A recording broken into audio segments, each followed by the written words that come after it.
চাঁদপুরে খুতবা পছন্দ না হওয়ায় নামাজ শেষে চাপাতি দিয়ে কুপিয়ে আহত করা হয় মসজিদের ইমামকে। গেটের সামনে হুজুর আসছে, আমি ঘাটটা ফিরানোর সাথে সাথে বিলাল হুজুরকে অ্যাটাক করছে। হাতে যে সাওয়াড়ি আসিল এই সাওয়াড়ি দিয়া হুজুরে দিছে কোপ। প্রথম কোপটা দেওয়ার সাথে সাথে হুজুরের ভিতরে যে যখন হুমড়ি খেয়ে পড়ছে, পড়ার পর সে যখন দ্বিতীয়বার আবার আঘাত করতে যাচ্ছিল, আমি তাকে এইভাবে সজোরে ধাক্কা দিছি। মসজিদে প্রবেশের সময়ই জয়নামাজে পেঁচানো ধারালো চাপাতি সঙ্গে এনেছিলেন ঘাতক বিল্লাল। ইমামকে রক্তাক্ত করা সেই চাপাতিতে আরবিতে কিছু একটা লেখা ছিল বলেও দাবি করেন প্রত্যক্ষদর্শী এক মুসল্লি। যে ছুরিটা পাইছে ছুরিতে না আরবিতে লেখা ছিল। বর্তমানে ঢাকা মেডিকেল হাসপাতালে জীবন মৃত্যুর সঙ্গে লড়াই করছেন আনোয়ার রহমান। বিনা বসা নামাজ পড়িতে এবং আমাদেরকে বাড়ি বাড়ি থিয়েটার মধ্যে ডাইকিয়া নিয়ে মসজিদমুখী করছে। আমাদেরকে আসলে নামাজি বানাইছে এই হুজুর। 11 জুলাই অন্যান্য দিনের মতোই খুতবা ও নামাজ শেষ করেন খতিব আনোয়ার রহমান মাদানী।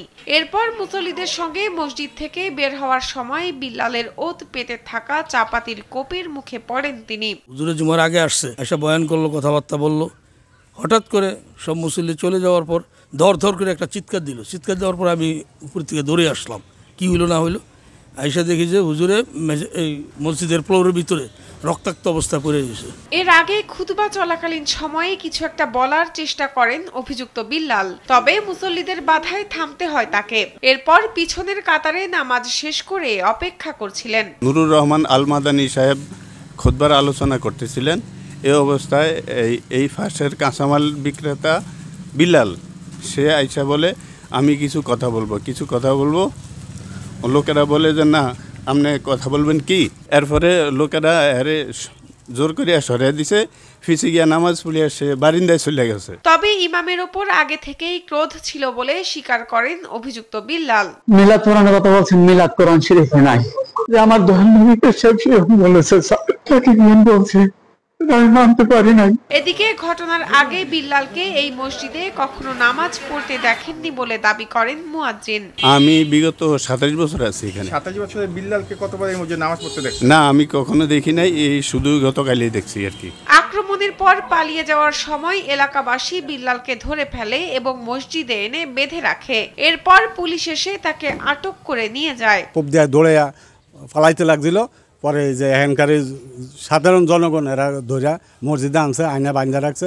পুলিশ প্রশাসনকে খবর দিয়া আইনা সেরা ওরা পুলিশের কাছে দেওয়া হয়েছে। চাঁদপুর শহরের প্রফেসর পাড়া মোল্লা বাড়ি সড়কের বাইতুল আমান জামে মসজিদের এই ঘটনায় চাঞ্চল্য সৃষ্টি হয়েছে এলাকা জুড়ে।